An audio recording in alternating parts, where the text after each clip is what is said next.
Ok, alors bonsoir à chacune, à chacun. Donc moi, je suis Joanne Charas-Sancho.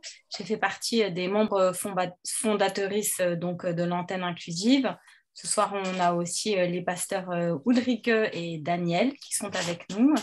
Et donc, on est toute une équipe, on est le comité de l'antenne inclusive et on a eu cette intuition au moment comment est-ce qu'on pourrait dire, des pseudo-débats sociétaux autour de l'égalité des droits pour tous les couples et toutes les familles.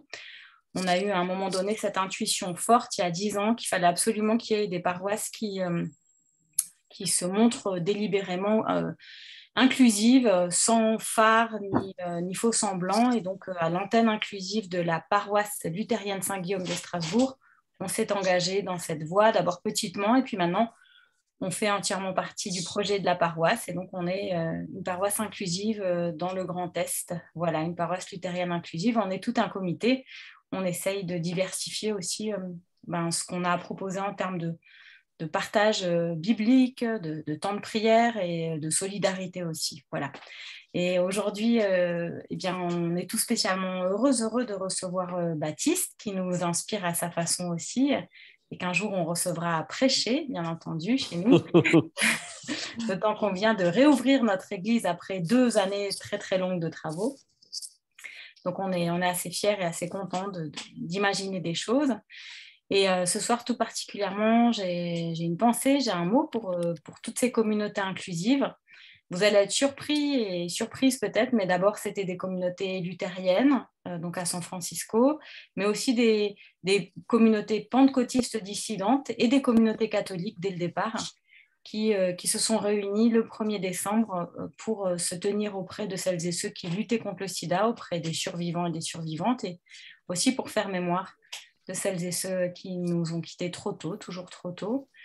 Et donc, comme on est le 1er décembre, c'est super parce que Baptiste s'est disponibilisé, comme on dit parfois, pour être avec nous et aussi pour pouvoir, quelque part, par le biais, mais c'est toujours bien de passer par différents biais, lui qui est médecin, rendre hommage aussi à ces personnes et à ces luttes.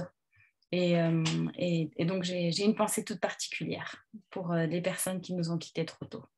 Merci Baptiste d'être avec nous. Merci Joanne. Merci à toutes et tous pour l'invitation. Ça me fait vraiment très, très plaisir d'être avec vous toutes et tous ce soir. Et je dirais encore 2 mots sur l'antenne pour dire qu'on a un Instagram et un Facebook et une adresse mail avec laquelle vous avez reçu le lien aussi pour le Zoom de ce soir. On organise des différentes rencontres en présentiel sur Strasbourg et à distance comme ce soir. Et on organise aussi des temps de formation, d'information, de veille sur la question de l'inclusivité et des personnes LGBT, tout ce qui va autour, aussi dans l'interreligieux. Voilà, donc si vous voulez avoir plus d'infos, parce que j'irai pas beaucoup plus loin que ça ce soir, n'hésitez pas à nous écrire et aussi à venir à d'autres événements si ça vous parle, de venir à des événements religieux et intersectionnels, chrétiens, féministes, LGBT, tout ça, c'est tout ce qu'on est. Voilà. Et Joanne, tu voulais encore parler rapidement de la Journée mondiale. Et ensuite, on passe aux questions avec Baptiste. Oui, alors c'était tout simplement pour dire que dès le départ, voilà, les communautés religieuses de différentes confessions ont toujours trouvé des chemins d'entente pour se mobiliser et pour être dans la lutte active et la prévention. Et même au Conseil œcuménique des églises qui rassemble des églises de différentes confessions et avec l'Église catholique qui est là aussi en observatrice, même là, on arrive à proposer des liturgies et des temps de prière. Donc, c'est une journée toute particulière qui est une journée qui permet aussi une unité de cœur auprès de nos malades. Et donc, c'est de ça dont je voulais brièvement parler. Merci, Juliette. Merci beaucoup. Alors, nous nous retrouvons ce soir autour d'un livre, celui-ci, qu'on a découvert sur l'Instagram de Baptiste, qui donc est médecin, écrivain, chroniqueur, alors façonneur de porcelaine, j'avoue que je ne connais pas le vrai mot, mais en tout cas, très créatif et très engagé. Et quand il a présenté son livre, donc son recueil de poèmes, La joie et le reste, sur Instagram comme un recueil queer, chrétien et anarchoco, ça nous a tout de suite tapé dans l'œil. Donc, on s'est dit, eh ben, il va falloir en parler. Donc, voilà, on se retrouve ce soir. Je propose de commencer par la lecture d'un poème que Joanne va projeter en PowerPoint si c'est possible. Est-ce que Baptiste, tu veux le lire toi-même ou est-ce que... Alors, comme vous voulez, mais tu sais, je pense qu'on n'est pas très bon juge pour pouvoir lire ses propres œuvres. C'est très compliqué c'est très compliqué de lire ce qu'on a écrit soi-même. Je préfère peut-être plus tard, mais pas pour commencer. Très bien. Alors, j'y vais ? Vas-y, je me lance. Lance-toi.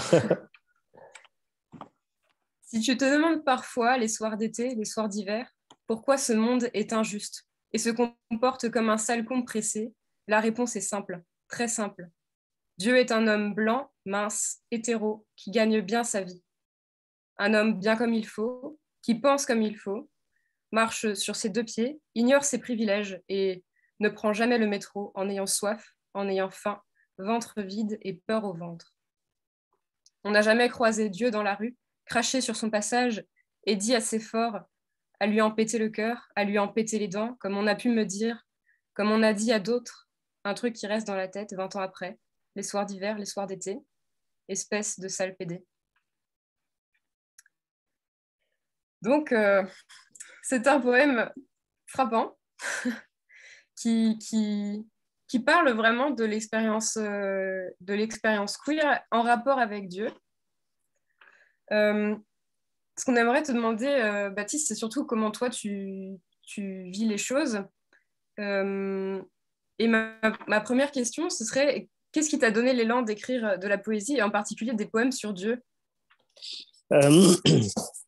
Alors, j'ai un rapport très particulier avec ma foi dans le sens où, vous savez, il y a toujours ce moment très particulier chez un soignant quand il est étudiant et croyant, où il est confronté à son premier décès.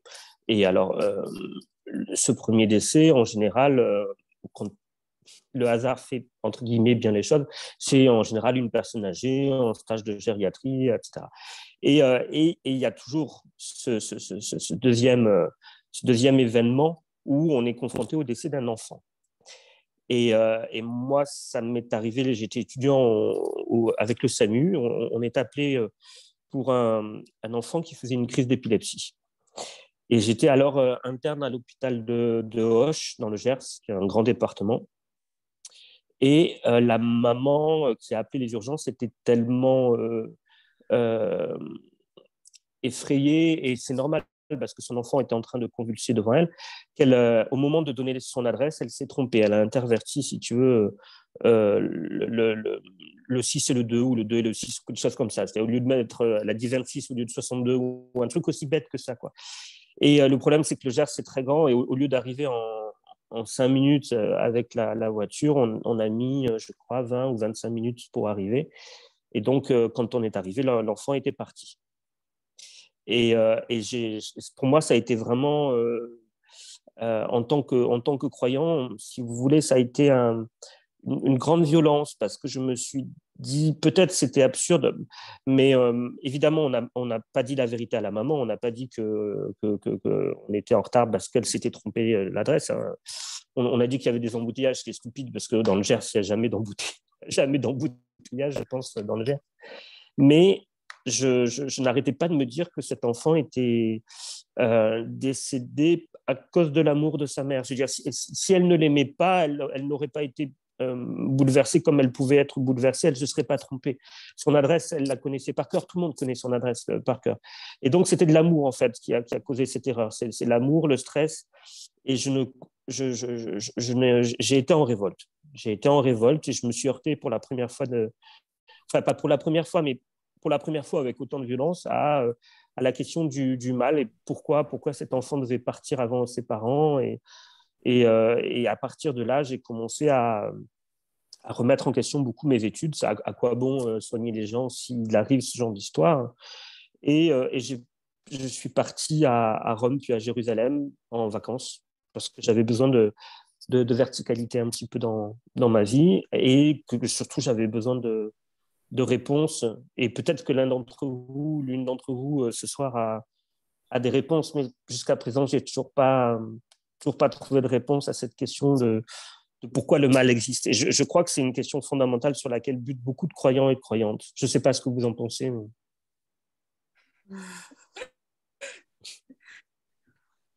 On va pas se lancer dans un accompagnement pastoral maintenant. C'est pas trop le moment. On se rappelle si tu veux.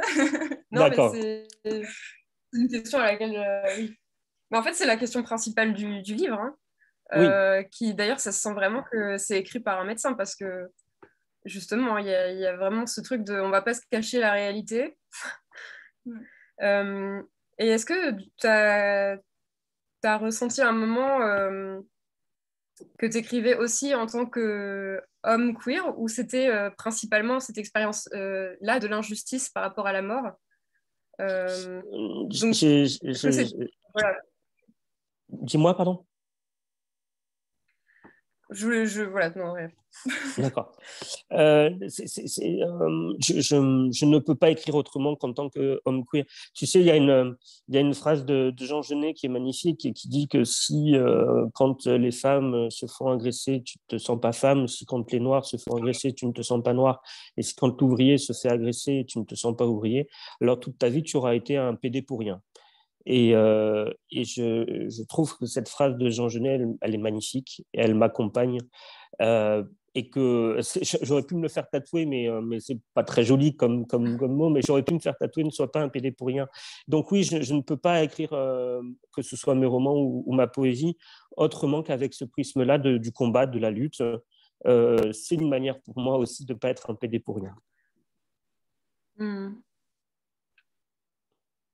Et donc pour toi, qu'est-ce que ça représente du coup d'écrire sur Dieu? C'était cette fameuse quête C'est cette fameuse quête, parce que je le dis à un moment, parfois je t'aime et parfois je te hais, ou je dis ça dans le recueil, mais parce que c'est très exactement ce par quoi on passe quand on est soignant et croyant.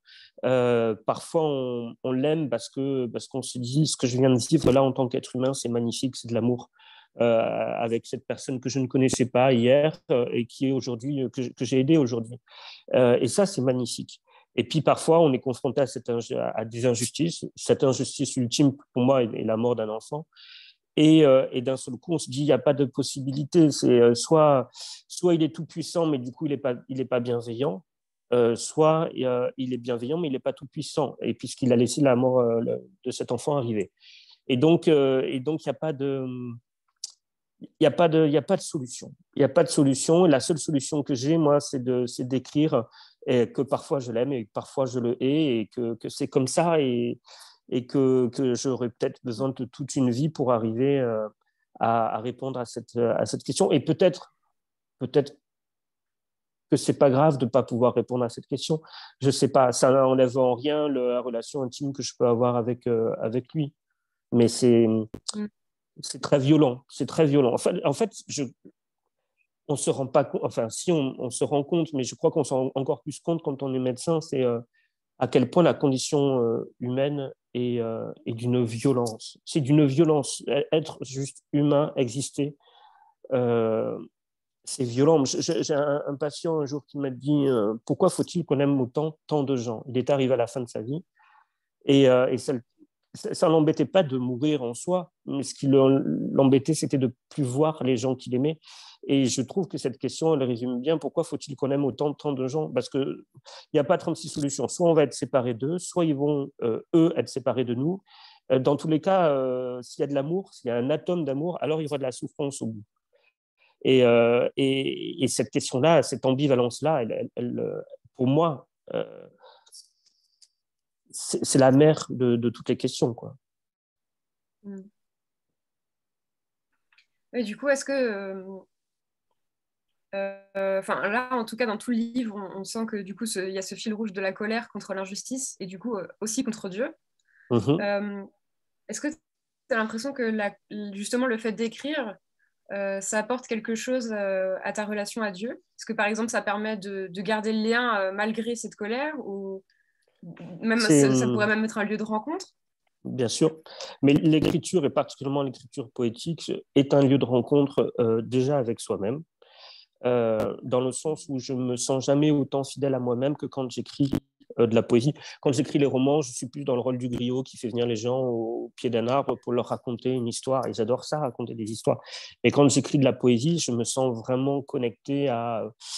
c'est quelque chose de très étrange, je veux dire, et qui pour le coup n'est pas très chrétien, mais je me sens connecté à quelque chose en moi qui est, enfin si, pour le coup, qui est peut-être chrétien, mais je ne sais pas si la réincarnation existe ou si on a une âme qui est immortelle. Moi, j'y crois en tout cas. En tout cas, quand j'écris de la poésie, c'est dans ces moments-là que je me sens le plus connecté à ce noyau dur en moi qui est inaltérable et qui, peut-être de vie en vie ou d'existence en existence, reste inchangé, inaltérable. Et ça, je le ressens jamais aussi fort que quand j'écris de la poésie.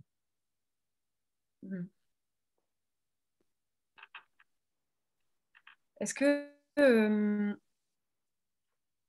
tu essayes en particulier de donner une certaine image de ce que c'est être chrétien et LGBT, ou une certaine image de Dieu? Ou ce que tu écris, c'est vraiment... En fait, pourquoi tu écris, quoi? Mais c'est une bonne question parce que à chaque fois que... C'est vrai que je suis quelqu'un de très engagé, très militant, plutôt à gauche, de la gauche.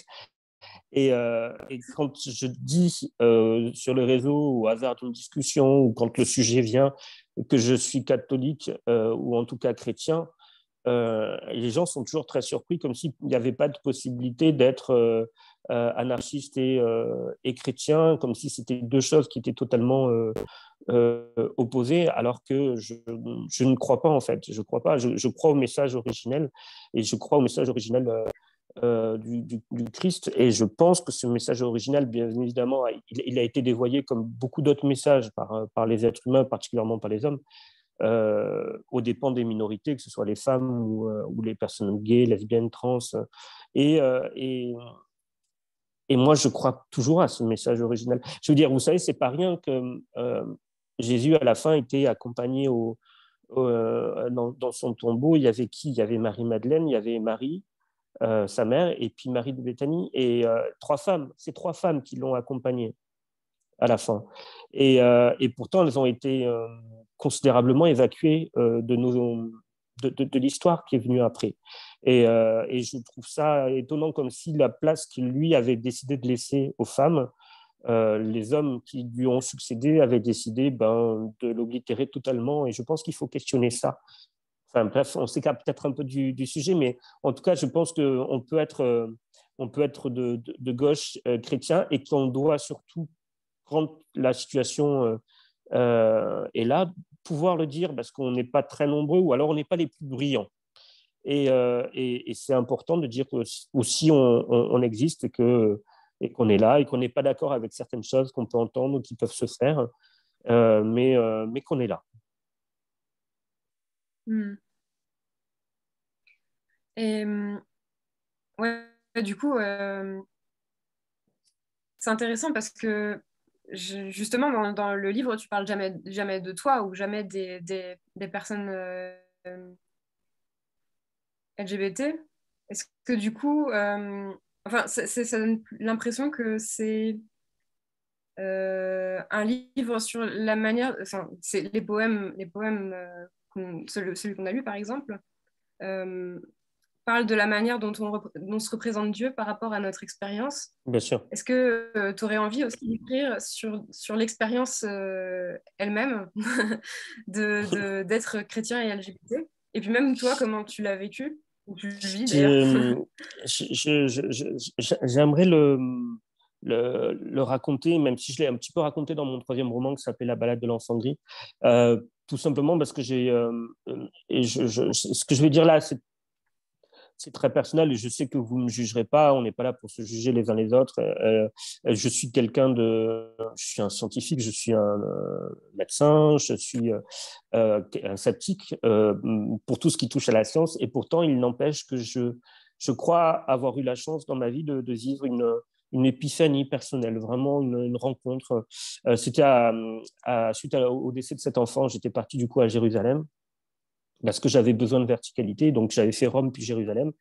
Et j'étais en plein questionnement sur mon orientation sexuelle à l'époque aussi, et sur cette question du mal, de pourquoi cet enfant était mort. Et à Jérusalem, il existe un bar qui s'appelle le Shoshan Bar, qui est quasiment le seul bar à Jérusalem qui est le bar LGBT, et qui accueille tous les soirs pour faire la fête des Palestiniens, des Juifs ultra-orthodoxes et des chrétiens. Et tout le monde disant un peu en catimini, parce que c'est un peu la honte pour ces communautés quand on va dans ce bar-là. Mais une fois qu'on est à l'intérieur, c'est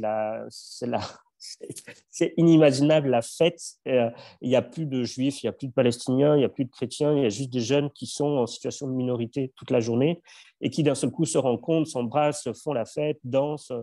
Et j'y suis allé du coup un soir de grande déprime. J'étais allé au Saint-Suaire pour essayer d'avoir des réponses sur la mort de cet enfant. Et j'avais été une mauvaise expérience avec un prêtre parce que j'avais plus beaucoup de... Ce jour-là, j'avais pas beaucoup de monnaie et j'avais voulu lui demander un cierge pour allumer un cierge pour l'enfant. Je lui avais donné tout ce qui me restait dans mon portefeuille. Et a priori, ce n'était pas assez. Il avait refusé de me donner du coup un petit cierge. Et du coup, bon, je me dis, bon, ben, j'aurais pas ma réponse, en tout cas. J'aurais pas ma réponse, en tout cas, pas là. Et je me dis, bon, ben, je vais faire la fête. Et j'ai trouvé ce bar. Et effectivement, j'ai fait la fête toute la nuit. J'ai dansé dans cette atmosphère un peu de fin du monde parce qu'on est avec des jeunes qui savent que s'ils se font prendre par leur communauté respective, ils vont dérouiller. Et dérouiller, c'est le moindre mal qui puisse leur arriver. Et je rentrais le matin, j'avais dansé toute la nuit, et je rentrais, je me souviens, j'étais pieds nus parce que j'avais dansé, j'avais mal aux pieds, je tenais mes chaussures à la main, et puis il y a eu le soleil qui se levait sur Jérusalem, et je savais, parce que dans la nuit, j'avais embrassé un garçon, que j'avais quelque chose qui enfin faisait jour en moi, qui me taraudait depuis des années. Et le soleil se levait, et le soleil se levait sur Jérusalem, et je marchais, j'étais épuisé. Peut-être c'est la fatigue, peut-être c'est la faim, je ne sais pas, peut-être un peu l'alcool aussi, parce qu'on avait fait la fête. Mais je me suis senti aimé comme j'ai jamais été aimé de toute ma vie. Je ne saurais pas vous décrire ça exactement. Ça ne s'est jamais reproduit depuis, nulle part, dans aucune circonstance. Et c'était un sentiment, mais tellement fort et apaisant, et d'une sérénité. Et c'est comme si, souvent, quand j'essaie de m'en souvenir, j'ai l'impression que c'est comme si j'avais été un grand et que ce soleil qui se levait m'avait retourné comme un retourne-un-gant, comme ça, et avait embrassé toutes les parties les plus sombres en moi, celles dont on a honte parfois ou qu'on n'ose pas dire aux autres, les avait embrassées et leur avait dit à toutes ces parties-là que elles sont toutes aimables au sens étymologique, qu'elles méritaient toutes d'être aimées. Et à partir de ce moment-là, je suis rentré en France et j'ai dit à tout le monde que je pensais être gay. Et je l'ai dit avec, c'est très bizarre, avec une force et une sérénité que je puisais de ce seul petit instant-là où le soleil se levait sur Jérusalem. Et à chaque fois que j'avais des doutes ou quoi, je repensais à ce moment-là et ça me donnait la force pour être en paix avec moi-même ou pour éventuellement dire aux personnes qui le prenaient mal ou quoi, que c'était pas grave et que j'étais très heureux et que... Enfin, je sais pas si vous voyez ce que je veux dire. Oui, oui. Bon, bah, merci beaucoup de partager ça, c'est vraiment très, très touchant. Est-ce que tu voudrais... on va prendre les questions de toutes les personnes présentes, mais est-ce que pour terminer, tu aurais un poème préféré qu'on pourrait lire? Ah oui, dans alors, alors attends, D'ailleurs, je profite du petit interview pour rectifier. Ce n'est pas de la porcelaine que tu fais, mais de l'argile. Hein. Je me suis trompée. C'est de la céramique. Ah, de la céramique. Bon, voilà, c'est bien. Du troisième. Toujours dans les approximations. Non, c'est un vrai bonheur. Je me suis acheté un tour de potier et quand je rentre le soir du cabinet médical et que j'ai pas envie d'écrire, je me mets à mon tour. C'est extrêmement apaisant. Il y a quelque chose dans cette rotation comme ça, très hypnotique et qui me permet de m'apaiser vraiment et de faire sortir aussi peut-être parfois toute la négativité que j'ai pompée chez les gens dans la journée. Oui, j'en ai un que j'aime beaucoup. Je te le lis alors. Je vous le lis, pardon. Oui. OK. Il y a des sommets impossibles à gravir et pourtant on s'entête. Montagne dressée en ordre de bataille, infinie leçon qu'on ne retient pas assez. Nous n'apprenons jamais et Dieu se rit de nous, peut-être avec amour, mais cela ne change rien. On patauge au milieu des serpents, étouffé par la fange, piqué par les scorpions. Les cruautés demeurent et rien ne le dérange. Nous acceptons tout, nous nous entêtons, nous n'apprenons jamais et il se rit de nous. Peut-être avec amour, mais ça ne change rien. Que sait-il des montagnes et de tes jolis pieds qui saignent? Que sait-il de tes rêves, même les plus petits et même les plus vains, tes minuscules rêves qui sont les plus exquis? À nous tous les courages, à lui toutes les plaies. Mais moi j'irai trouver une route, une piste, un sentier, un couloir calme où construire ma maison. Et je planterai pour toi de grands arbres fruitiers pour qu'ils ne nous voient pas, qu'ils nous oublient peut-être. Et que m'importeront alors les sommets, les montagnes en ordre de bataille, tant qu'un jour je peux dire, sans bien, sans haine, sans armes, en homme débarrassé, laisse-moi, ô Dieu, je suis vieux et je bâille. J'ai adoré cet homme comme tu n'as jamais su aimer. Laisse-moi, ô Dieu, avec tes histoires de sommets, de terre, de soleil, de bataille. Laisse-moi, j'ai aimé, je suis vieux, et maintenant je bâille. Voilà. Merci beaucoup. Merci à vous. Alors, je te laisse prendre le relais. Je gère les questions, c'est pas très compliqué. J'ai vu qu'il y avait déjà une question dans le chat, alors on peut déjà prendre celle-là. Et en attendant, vous pouvez tous et toutes réfléchir aux questions que vous avez envie de poser à Baptiste. C'est Gérard qui demandait écris-tu Dieu.e, enfin avec un E à la fin comme cela. Non, mais c'est une bonne idée, je pourrais, effectivement. Je pourrais. Mais le fait est qu'on a tellement de préjugés déjà, quand on voit l'iconographie autour de Jésus, qui est souvent représenté un beau blond avec les yeux bleus, alors qu'il a probablement plutôt la tête de Yasser Arafat que d'un acteur américain. Ça fait partie du jeu, j'imagine. Ça fait partie du jeu, mais oui, Dieu, on l'imagine mal, sans doute. Mais peut-être qu'on l'imagine trop peu, peut-être aussi. Je ne sais pas. Peut-être c'est juste une sorte de grand tout, hein, et puis c'est comme ça, et qu'on est une partie de lui, et que tout est un, et qu'on fait partie de lui, comme lui fait partie de nous, et que du coup, l'imaginer, ce serait vouloir le sortir de soi-même, ce qui est idiot, puisqu'on est, on est une part de lui, comme il est, comme on est comme il est une part de nous, quoi. Merci. C'est Alix qui avait demandé la parole après. Vas-y, Alix. Bonsoir. Bonsoir. Merci pour le témoignage, pour le poème, pour votre présence. J'ai pas mal de questions. Alors, je vais essayer de me retenir et d'en poser deux en une. En fait, est-ce que tu pourrais définir ce que c'est qu'être un catholique anarchiste? Et ensuite, face à toutes tes questions, et du coup, peut-être dans le cadre de la foi que tu revendiques, est-ce qu'il y a des écrits et des théologiens, théologiennes qui te portent? Super, tout à fait. Alors, catholique anarchiste, c'est un terme un peu fourre-tout, mais surtout, moi, je l'envisage comme un catholique qui serait en rébellion contre l'institution qui a complètement dévoyé le message originel, ce que je disais tout à l'heure. Quand je suis parti à Rome, j'ai été particulièrement choqué mais comme beaucoup de gens, hein, beaucoup de croyants, quand ils vont à Rome et qu'ils arrivent à Saint-Pierre et qui vont visiter le Vatican et qui voient toutes ces statues qui sont entassées, parce qu'il n'y a pas d'autre mot, entassées dans des salles et qui coûtent une fortune et cet endroit brasse, ça se voit, beaucoup d'argent. On se dit, là, il y a une dissonance cognitive évidente, en tout cas, entre le message original et ce qui en a été fait. Et donc, anarchiste dans le sens où il faut revenir, je crois, peut-être...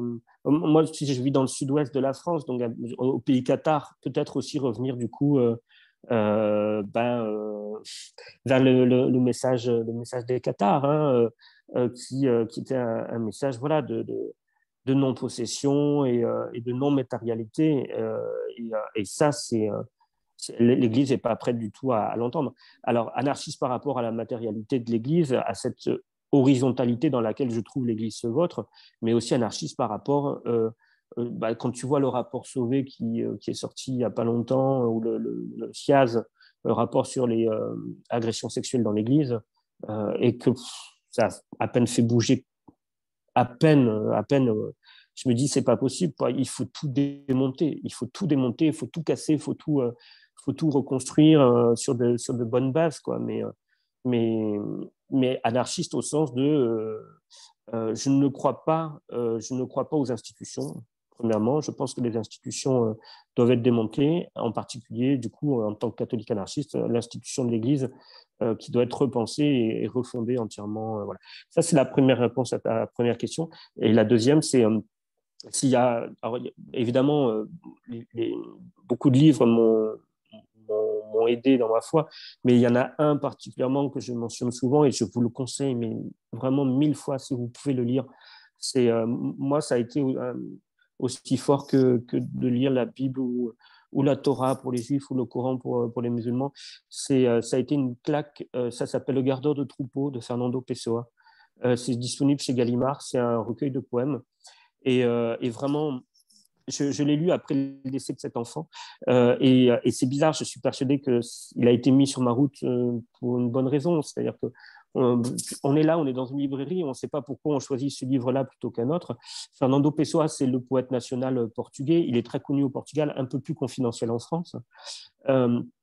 Et Le Gardeur de troupeaux, c'est du coup un recueil de poèmes qu'il a écrit en une journée, et il a appelé cette journée-là la grande gloire de sa vie, où il s'est dit s'être réveillé un matin porté par un souffle quasiment prophétique, et il a écrit fébrilement debout ses feuillets, sans pouvoir s'arrêter de toute la journée, et à la fin il était vidé, épuisé, et il dit qu'il a su à ce moment-là qu'il n'y aurait jamais d'autre jour aussi triomphal dans sa vie que celui-ci, que c'était terminé, qu'il avait été traversé par quelque chose. Et le gardeur de troupeau raconte l'histoire d'un gardeur de troupeau. Il dit bien gardeur, hein, pas gardien, d'un gardeur de troupeau qui vit à la campagne et qui sort de chez lui et qui raconte ce qu'il voit, et qui raconte la campagne, qui raconte les arbres, qui raconte la rivière, qui raconte la prairie, et qui explique que le poète se trompe quand il essaye de mettre de la symbolique dans tout ça, quand il essaye de mettre, j'en sais rien moi, des sirènes dans les lacs ou dans les rivières, de mettre des faunes dans les arbres, et qu'il faut aimer les choses pour ce qu'elles sont, pas pour ce qu'on voudrait qu'elles soient ou ce qu'on voudrait qu'elles représentent à nos yeux. Alors on se dit oui, bon, ben, d'accord, pourquoi il me dit ça? Il faut aimer l'arbre parce que c'est un arbre et pas pour d'autres raisons. Qu'est-ce que ça veut dire ça? Je veux bien aimer l'arbre, mais qu'est-ce qu'il essaie de me dire? Et on avance comme ça, puis à un moment il voit un papillon, il dit qu'il faut aimer le papillon, non pas parce qu'il a de belles couleurs ou parce que son vol est beau, mais parce que c'est un papillon. Point final, parce qu'il est là, parce qu'il est présent, parce qu'il vole devant nous à ce moment-là.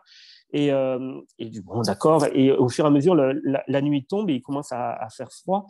Et il commence à parler de la nuit, qu'il faut aimer la nuit, même s'il fait froid. Et après, il parle de la mort. Il arrive à cette conclusion qui, moi, à ce moment-là de ma vie, m'a bouleversé, m'a vraiment aidé, que le monde doit être plein de choses. Et, cette simple phrase, elle est sublime dans le sens où, en fait, ce qu'il nous dit, c'est que le monde ne doit pas nous mentir. Et si la mort n'existait pas, si cet enfant était pas mort, si les personnes qu'on aime ne mourraient pas, alors le monde nous mentirait. Et je crois qu'on ne voudrait pas d'un monde qui nous mente. Et je crois que en tout cas, c'est la meilleure réponse que j'ai pu trouver à mes questions jusqu'à présent.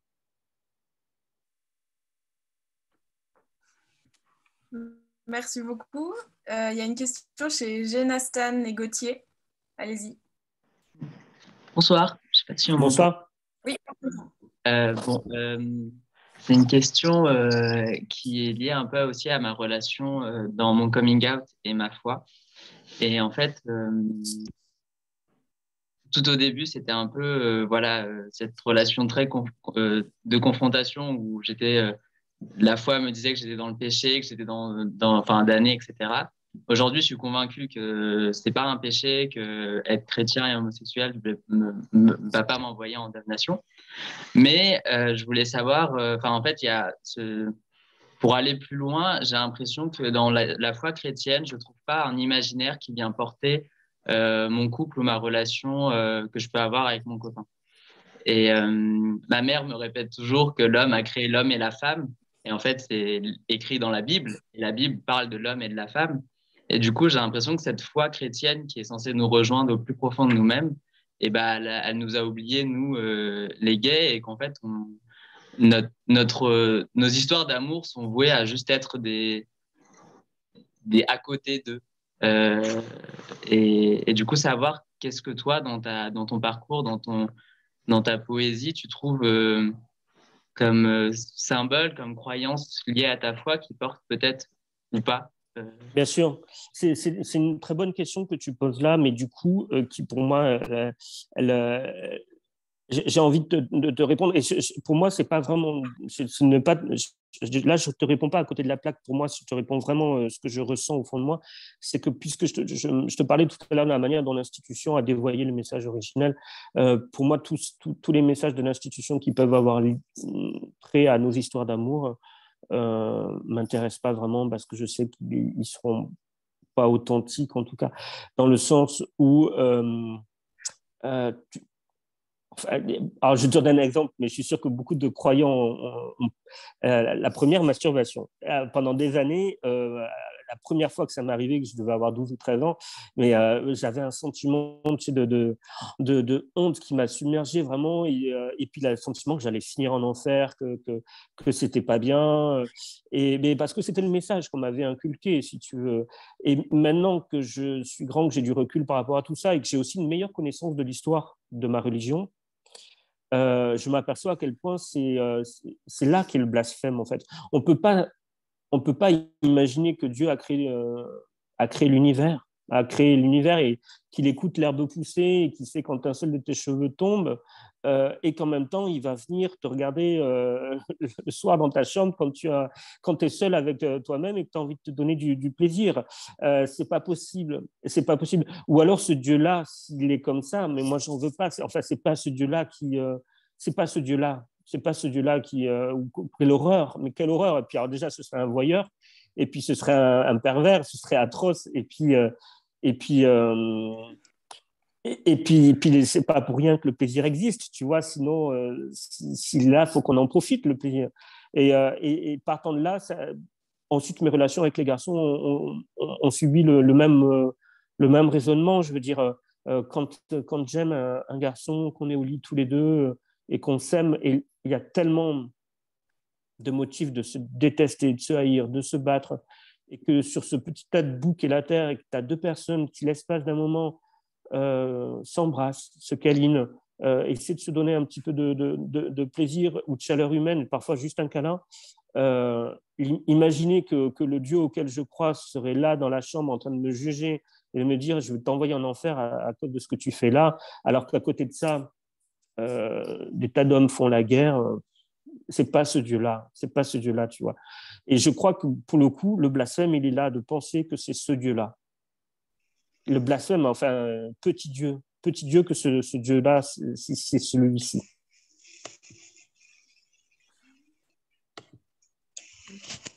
Je ne sais pas du coup beaucoup. si je réponds à ta question. Nastan, est-ce que tu as l'impression d'avoir eu une réponse? C'est bien. Oui, Non. merci. Est-ce qu'il y a d'autres personnes qui ont envie de poser encore une question à Baptiste?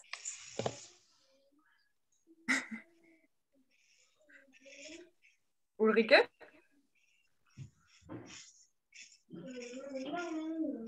Vas-y, Ulrike. Je toussais en fait. Bon, j'en aurais plein des questions. Il y a toujours des questions. Ouais, tu as posé beaucoup de questions. Voilà, et tu viens un peu de répondre.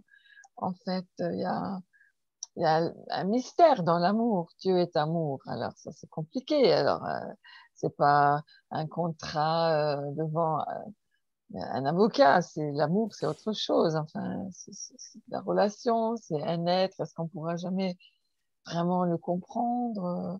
Est-ce que tu as des réponses à partager?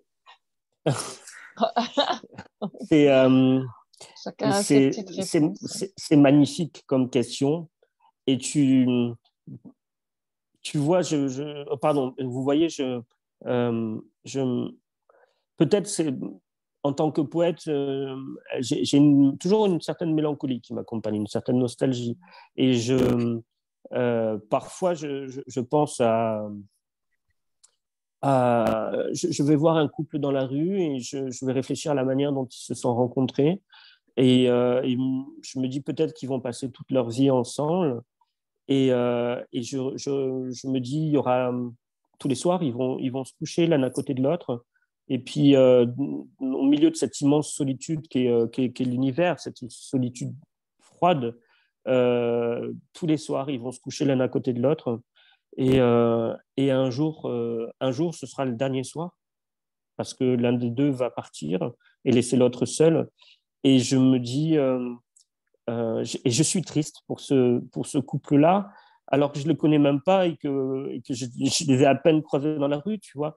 Et je suis triste parce qu'il y aura un dernier soir, et en même temps, qu'est-ce que ça aurait été triste s'il n'y avait pas eu tous ces soirs avant ce dernier soir pour eux, sur ce tas de boue qu'est la Terre, perdue dans l'immensité froide de l'univers. Et je crois que ce qui a été ne peut pas ne pas avoir été.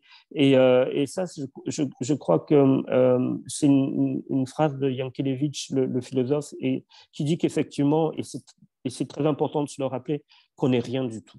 On n'est rien du tout. On n'est vraiment pas grand-chose. Mais que ce soit l'amour qu'on a les uns pour les autres, ou l'amour qu'on peut développer au cours des années pour une personne qu'on va accompagner au cours de son existence, même si c'est à l'échelle des temps cosmiques, c'est la durée d'une étincelle, à peine une étincelle. Et Yankelevitch le dit très bien, il dit « ce qui a été ne peut pas ne pas avoir été ». On ne peut pas nous enlever ça. Même si c'est un atome dans un océan, un atome de rien du tout, il a existé. Il ne peut pas ne pas avoir été. Et c'est de me rapprocher à ça, quoi.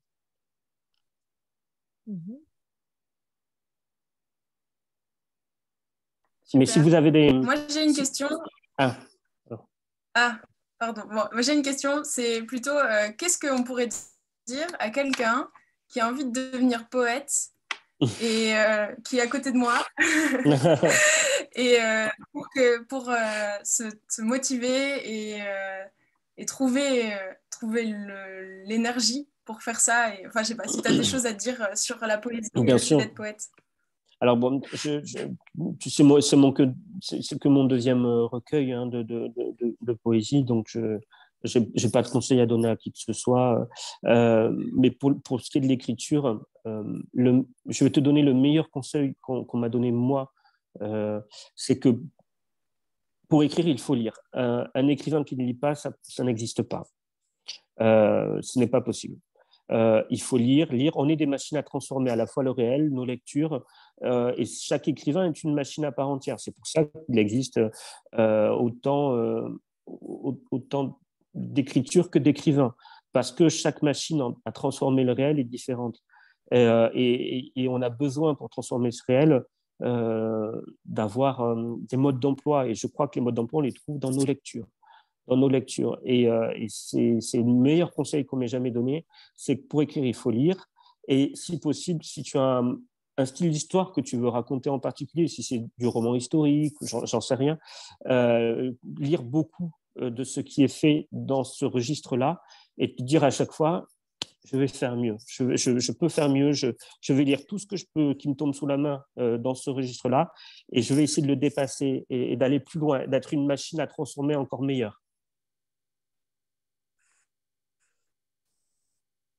J'aime beaucoup l'idée de la machine à transformer le réel. Je vais essayer de retenir l'image. Une dernière question peut-être, avant que je crois que tu avais encore prévu de lire un poème, c'est ça à la fin.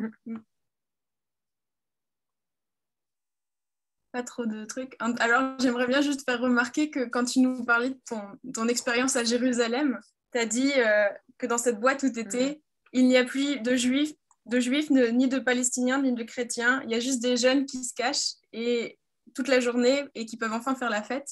Et ça, c'est un peu... Ça ressemble tellement... Je sais pas si tu t'en rends compte ou pas, mais ça ressemble tellement à un verset de la Bible qui est dans l'Épître aux Galates et que je connais pas exactement par cœur, mais qui doit être quelque chose comme « Il n'y aura plus ni juif, ni grec, ni homme, ni femme, ni libre, ni esclave, car vous êtes tous un en Christ. » Et c'est un des versets qu'on utilise dans l'inclusivité le plus. Hein. Et donc, voilà, je trouvais ça trop beau que tu aies, comme ça, en racontant ton témoignage, réussi à faire un parallèle d'un verset biblique aussi important pour nous à l'antenne. Voilà. Super. Mais cet endroit est magnifique. Cet endroit est magnifique. Il a été détruit plusieurs fois parce que un coup, c'est les chrétiens qui veulent le détruire, un coup, c'est les musulmans, un coup, c'est les juifs ultra-orthodoxes. Mais à chaque fois, la communauté LGBT de Jérusalem le reconstruit et ils tiennent bon. Je crois que c'est la 4e ou 5e fois qu'ils le reconstruisent, ce bar. Et il tient bon, le bar. Il tient bon. Là, je crois qu'on tient là le motif de prédication. Joanne, elle a déjà préparé les notes et tout, hein, c'est bon. Marianne, tu avais une question encore? C'est juste une réaction. J'ai le souvenir un de nos fils a fait ses études de médecine et ce moment précis où je me souviens de l'avoir vu revenir un jour déjeuner incapable de parler parce qu'il venait de vivre exactement ce que vous avez décrit, la mort d'un enfant dans un service pédiatrique à l'époque où il était interne ou externe. Et je crois qu'effectivement, ça reste la question qui est... Et je préfère que ça reste une question. Je ne crois pas qu'il faille chercher une réponse. Il y a les seules réponses que j'ai, moi, dans mon ancrage. Puis par ailleurs, je suis un peu concernée par les vieux qui vivent depuis 45 ans ensemble et qui vont vers la fin.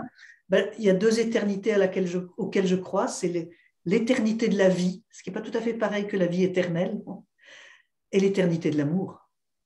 Oui. On va bricoler ce qui nous permet de... Voilà, alors je ne sais pas si ça rejoint un peu...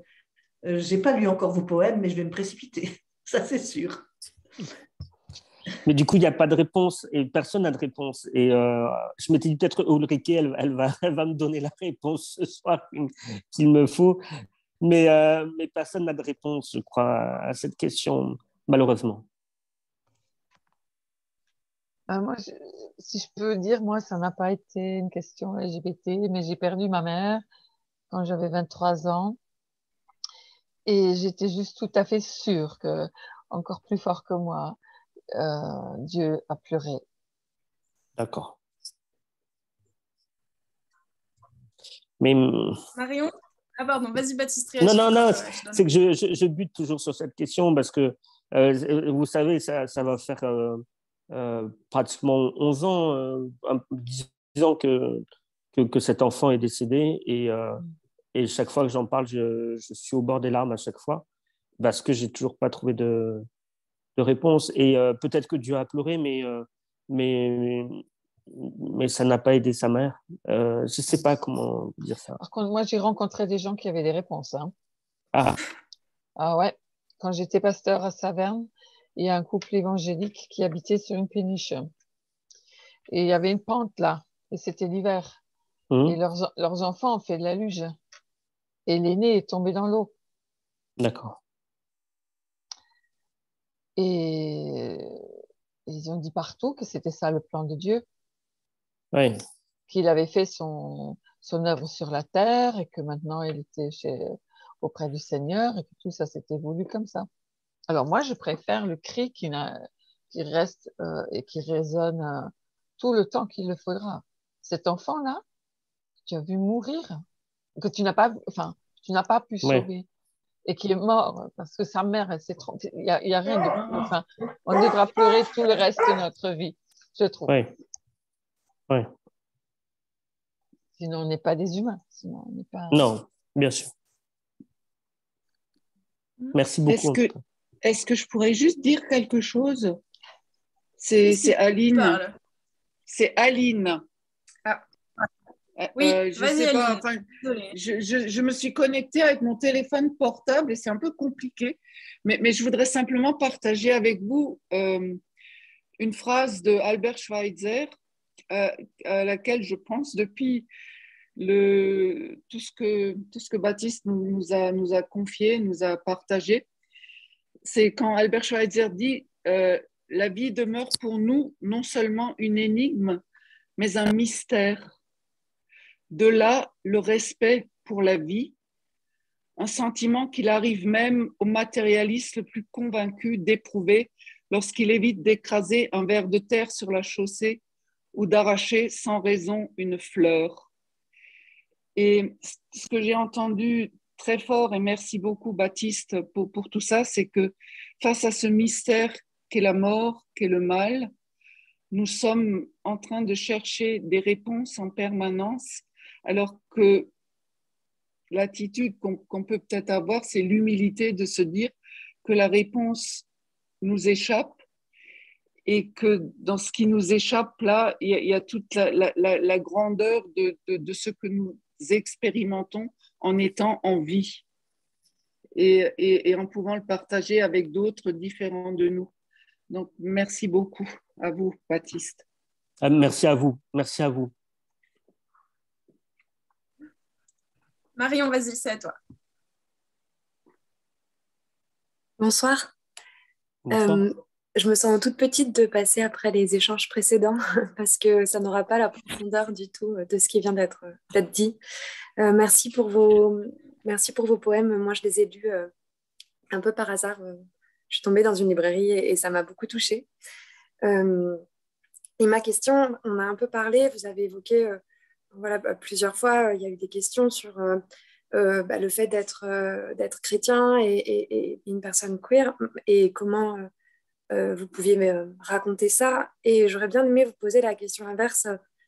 Comment est-ce que vous êtes à la fois une personne queer et chrétien et notamment, en fait, est-ce que vous avez eu des incompréhensions, pas de la part de chrétiens sur, par exemple, le fait que vous aimez les hommes, mais plutôt des incompréhensions peut-être de la part de personnes LGBT ou féministes ou qui comprennent pas trop, en fait, que vous puissiez être chrétien. Est-ce que ça, vous avez aussi à le rencontrer? Comment vous gérez cet autre côté? Oui, c'est très violent parfois ce qu'on peut entendre, mais parce que on n'est pas à l'abri nous-mêmes en tant que personnes minorisées ou en situation de minorité de nous mettre les uns les autres dans des cases. Et je crois qu'il nous appartient de toujours être vigilant par rapport à ça, et j'entends par là de penser contre soi-même. Ça veut dire aussi que ça m'est arrivé plusieurs fois quand j'abordais la question de la foi ou de me prendre des réflexions très hostiles, et je suis pas alors sachant que je suis le premier à casser du sucre sur le dos de l'Église et sur le dos des curés, mais il n'empêche, je refuse qu'on me mette dans ce tiroir-là, en tout cas, dans le sens où je suis extrêmement militant. Je me suis déjà battu avec des gens de la Manif pour tous dans la rue. Ça n'a jamais été un problème pour moi d'être militant. Mais le problème, effectivement, dans ces milieux-là, c'est la question du religieux ce que j'entends, parce que je pense qu'on doit se méfier des systèmes et que les systèmes, d'une manière générale, servent toujours à quelques-uns pour dominer le plus grand nombre. Donc, je ne dis pas le contraire, mais oui, il y a une certaine adversité de la part du milieu LGBT, et je ne leur jette pas la pierre dans le sens où ils ont raison de se méfier, hein, on ne va pas se leurrer. Moi, quelqu'un me dit, voilà, mon meilleur ami est catholique. Ses parents sont extrêmement catholiques, vont à l'église tous les dimanches. La première fois où je suis arrivé pour déjeuner avec eux un dimanche midi avec un garçon, j'avais peur, je n'étais pas forcément à l'aise. J'avais peur qu'ils m'aiment moins ou que je les aime moins en voyant leur réaction. Et en fait, leur réaction a été merveilleuse. Ça a été vraiment la réaction que je pouvais espérer. Ils l'ont accueilli comme si c'était quelqu'un de la famille, quoi, parce que j'étais quelqu'un de la famille. Et qu'il n'y avait que de l'amour, et ils voulaient juste que je sois bien. Et ça, par contre, je ne suis pas sûr que nos milieux militants LGBT soient capables de cette bienveillance-là. Mais d'une manière générale, le milieu militant est capable de très peu de bienveillance, je crois.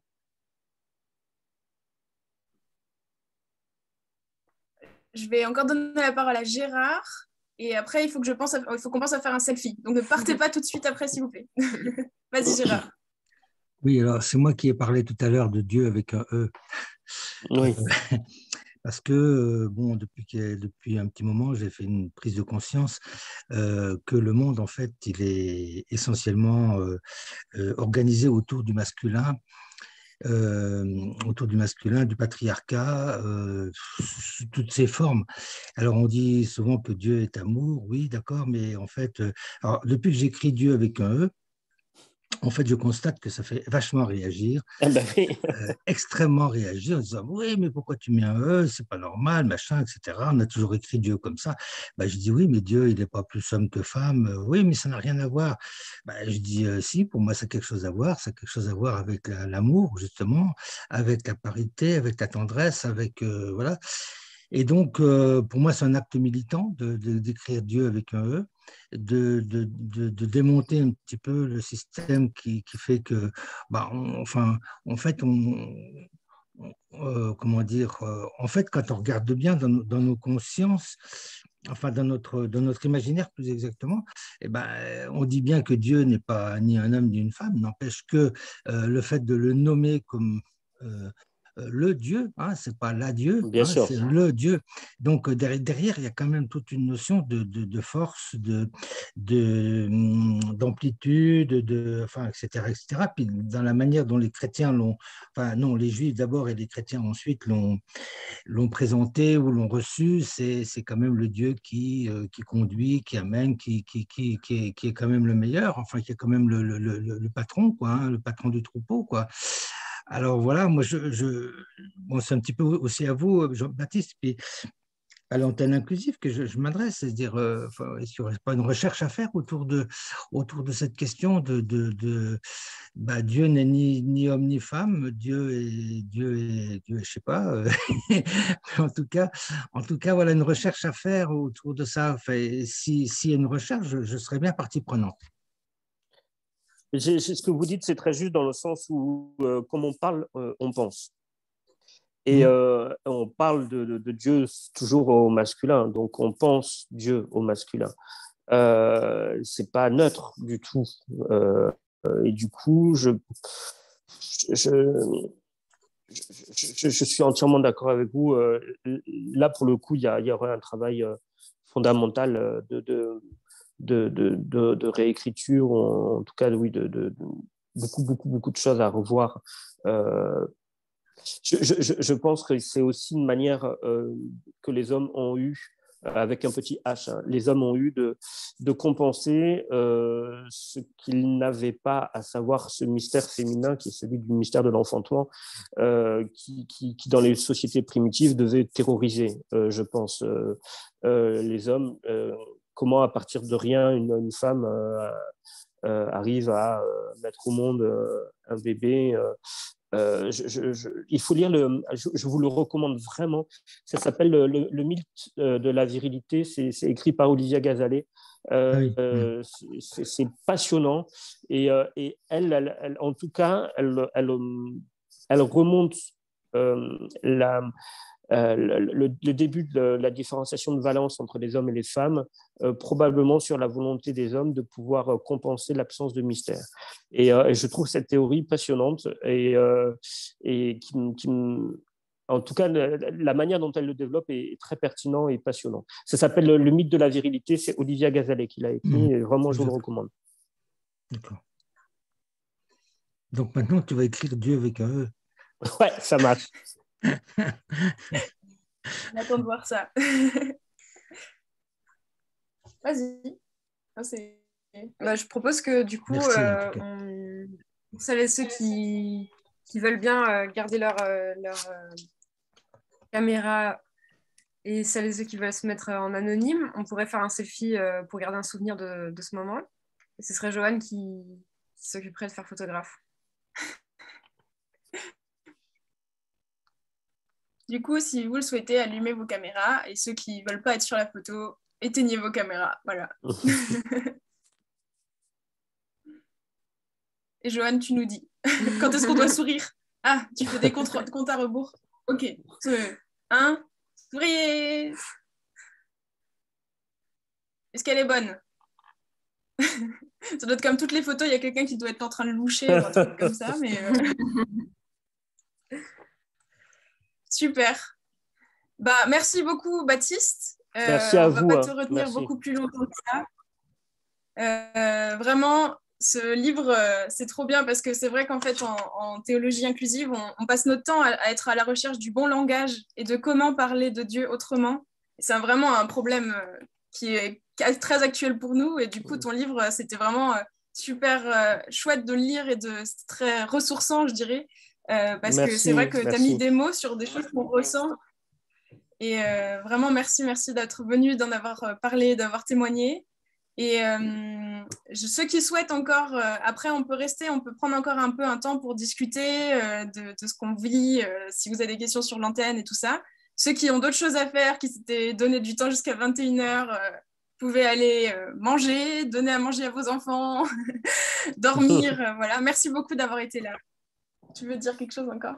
En tout cas, pour celles et ceux qui restent, il y a le petit poème surprise qui est un extrait d'un recueil qui est sorti à peu près en même temps que celui de Baptiste, qui a été écrit par un homme trans en anglais. Et donc, j'ai fait une petite traduction. Est-ce que d'ailleurs, Joanne, tu pourras afficher la dernière slide du PowerPoint qui est d'ailleurs un poème qui a pour... je ne sais pas comment dire, le lieu où ça se passe, c'est le bar de Jérusalem où était Baptiste. Oh. Je suis sûre, même si c'est pas prêt. C'est donc un poème en anglais qui s'appelle Jesus at the Gay Bar. Et c'est une traduction personnelle, hein, bien sûr. Donc pour la vraie version, il faut le regarder en anglais. Est-ce que quelqu'un veut le lire ou... Je peux le lire si tu veux. Sinon, ça fait très scolaire. Genre, quelqu'un dans la salle veut lire? Ok. Il est au milieu, juste au centre de la piste de danse. Cette tunique remontée jusqu'aux genoux pour pouvoir tournoyer facilement. À un moment de la soirée, un garçon touchera l'ourlet de sa tunique et demandera en implorant d'être guéri, demandera à être n'importe quoi d'autre que ça. Et il étendra ses bras, trempés de sueur et épuisé par la danse. Il prendra le visage de ce garçon dans sa main et dira « Mon enfant, il n'y a rien dans ce cœur qui est le tien, qui ait jamais besoin d'être guéri. » Magnifique. C'est superbe. Voilà. C'est superbe. Moi, j'en ai marre de pleurer ce soir-là. Désolée. Mais merci à toutes et tous pour ce moment, en tout cas. Merci du fond du cœur. Merci beaucoup, Baptiste, d'avoir pris ce temps. Merci. Passez une bonne soirée. Prenez soin de vous. Et bonne fête de fin d'année à toutes et tous. Merci, Baptiste. À tout bientôt. Au revoir. Au revoir. Bonne soirée. Au revoir. Au revoir.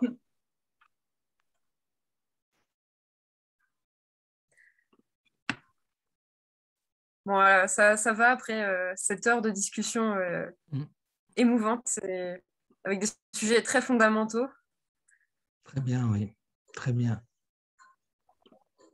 Moi, je fais partie de David et Jonathan, c'est Gérard.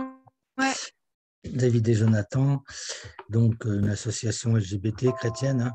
Et à l'intérieur de David et Jonathan, je participe un peu au groupe Spiritualité.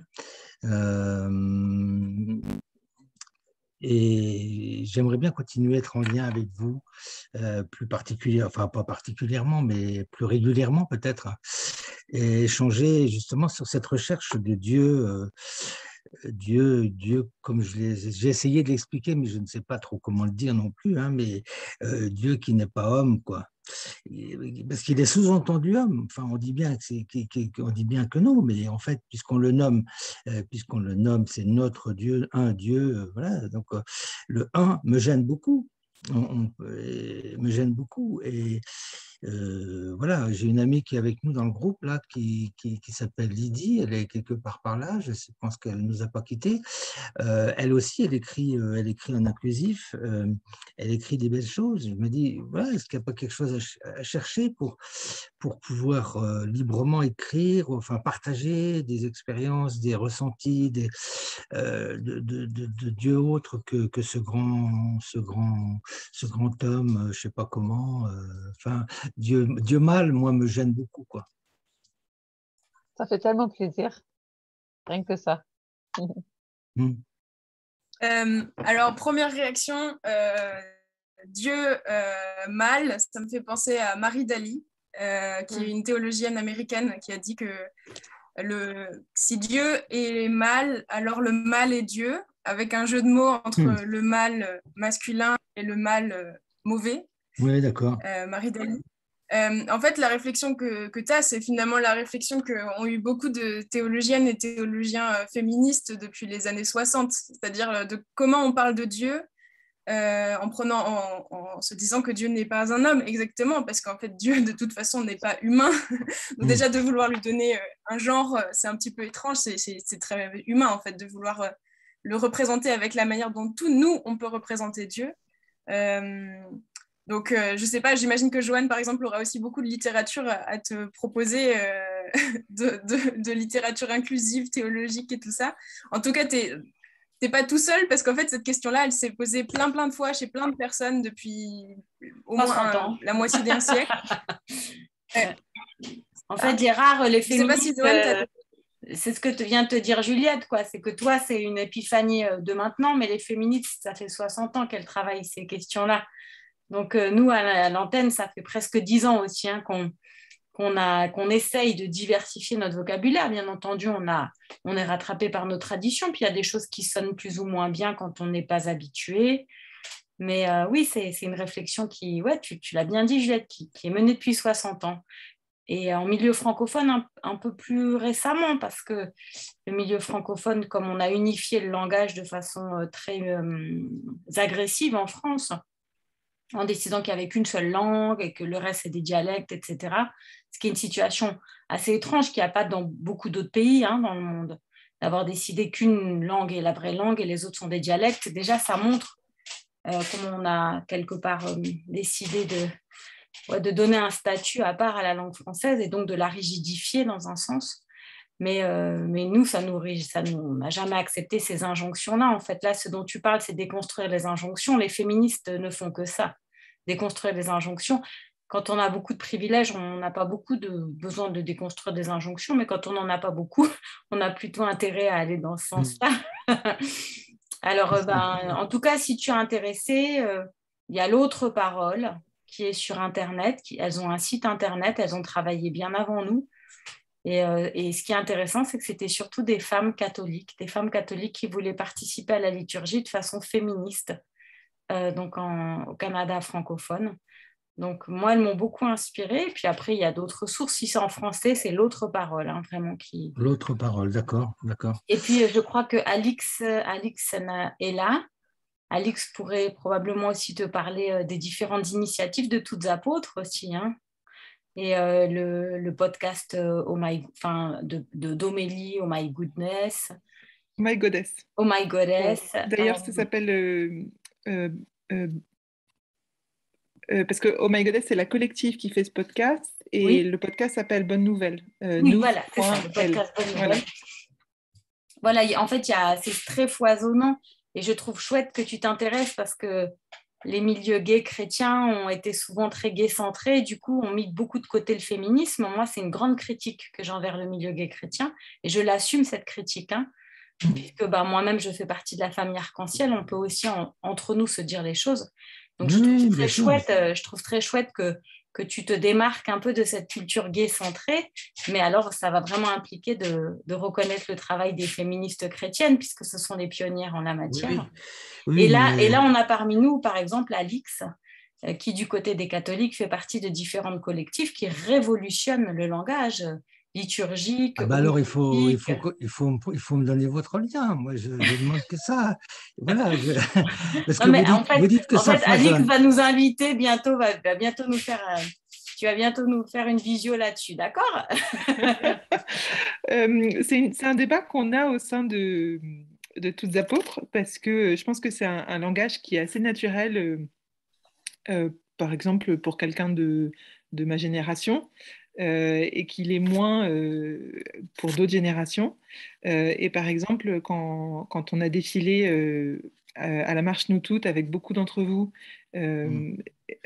avec une pancarte Dieu est une lesbienne noire, ça a discuté théologie au sein de Toutes Apôtres. C'est-à-dire comment ça sur quoi vous vous appuyez. C'est pas l'idée qui plaisait pas, c'est comment est-ce qu'on justifie ça. Et par ailleurs, sur les réseaux sociaux, c'est quelque chose que moi j'utilise maintenant avec parcimonie, parce que je suis pas une grande fan des vagues de harcèlement. Et il se trouve qu'à chaque fois qu'on écrit Dieu.e, en fait, les gens nous attaquent là-dessus, pas du tout sur le fond, mais complètement sur la forme. Moi, je ne mets pas le point, je mets carrément Dieu avec un E, pas point E, carrément Dieu, comme ça. C'est pour nous, enfin voilà, Dieu.e ou Dieu-e, nous on le met avec le point, mais c'est pas vraiment, il n'y a pas vraiment de différence pour nous, quoi. Mais voilà, c'est pour vous dire qu'on essaye de le faire. Et d'ailleurs, on avait fait tout un post à la suite du rapport de la CIAS pour dire à partir de maintenant, à l'intention des prêtres, nous ne vous appellerons plus mon père, mais nous vous appellerons par votre prénom ou mon frère. Voilà, et c'est là encore un poste qui nous avait été beaucoup reproché.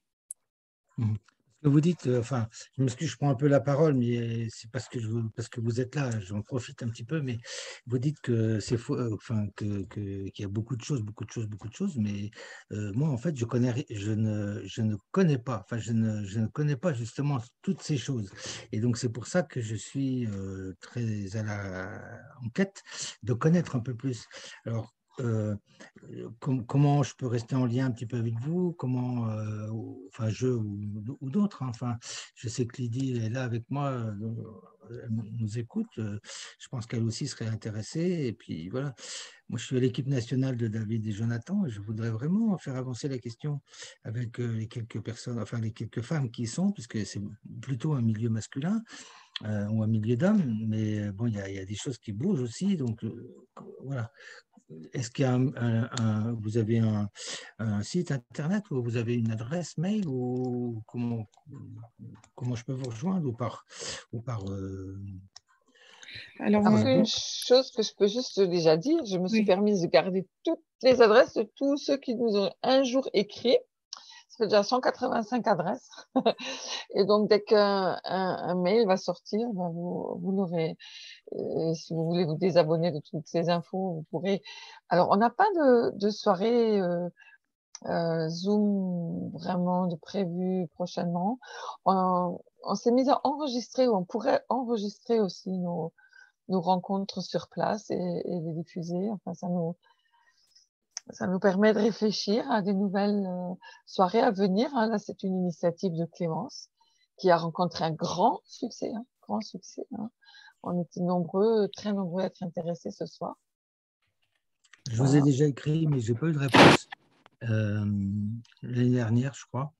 Mais j'aimerais bien rester en lien avec vous, mais comment? Voilà. cas, Gérard, dans le chat là, du Zoom, je vous ai mis les 3 liens dont j'ai parlé, Toutes apôtres, Oh My Goodness et l'autre parole. Ah oui, d'accord. Et puis, nous sommes déjà en lien avec le groupe David et Jonathan Strasbourg qui nous a aidés à fonder l'antenne inclusive. On a invité Anthony Favier, je ne sais même plus combien de fois, une demi-douzaine de fois, je crois.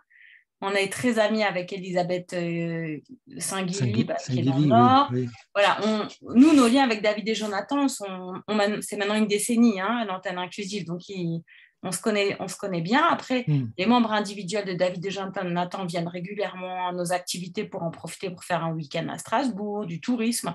Quand on a un événement, ils s'inscrivent. C'est déjà arrivé aussi une bonne dizaine de fois. Donc, voilà, si vous faites ça, vous vous inscrivez dans une tradition déjà bien ancrée, donc avec plaisir.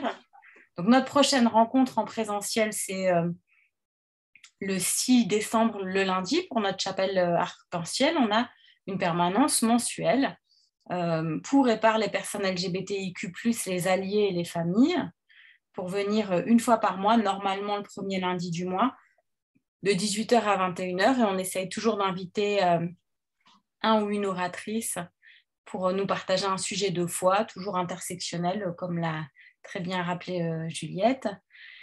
Et puis sinon, on a 4 temps forts par an, donc on essaye d'organiser plutôt sur le format d'une journée, le samedi, comme chez nous, le culte, c'est le samedi à 18h. Alors, on a 4 samedis à peu près par an, dont le samedi de la Pride au mois de juin. Donc cette année, c'est le 18. Et puis là, on a bientôt un temps fort, qui est un sujet pas facile. Et si on se parlait après le rapport de l'ACIAS ou le rapport Sauvé. Donc là, ce sera le samedi 11 décembre. On a de la chance, on est avec la journaliste Sophie Lebrun et le théologien vaudois Yvan Bourquin, qui est un homme d'une énorme douceur. Enfin, vous le faites en vidéo aussi Non, ça, ce sont les dates en présentiel. Présentiel, d'accord. Donc, les 2 prochaines dates en présentiel, c'est lundi 6 et samedi 11 décembre. Et puis après, on laisse tout le monde vivre son Avant, son Noël. On sait que tout le monde est occupé. Et ensuite, on refera une date début janvier. Voilà, notre chapelle arc-en-ciel. 3 janvier. Tout à fait. 3 janvier. On a déjà tenté de transmettre en même temps les conférences. Et notre date, la prochaine chapelle début janvier, ce sera le 3 janvier. C'est Ulrike qui en est la responsable. Et donc, voilà. Donc, on a un petit programme annuel. On se réunit quand même une quinzaine de fois par an en présentiel et une demi-douzaine de fois en visio. Pour une petite paroisse luthérienne du centre-ville de Strasbourg, c'est déjà pas mal. Et du coup, à chaque fois, nos amis sont toujours les bienvenus.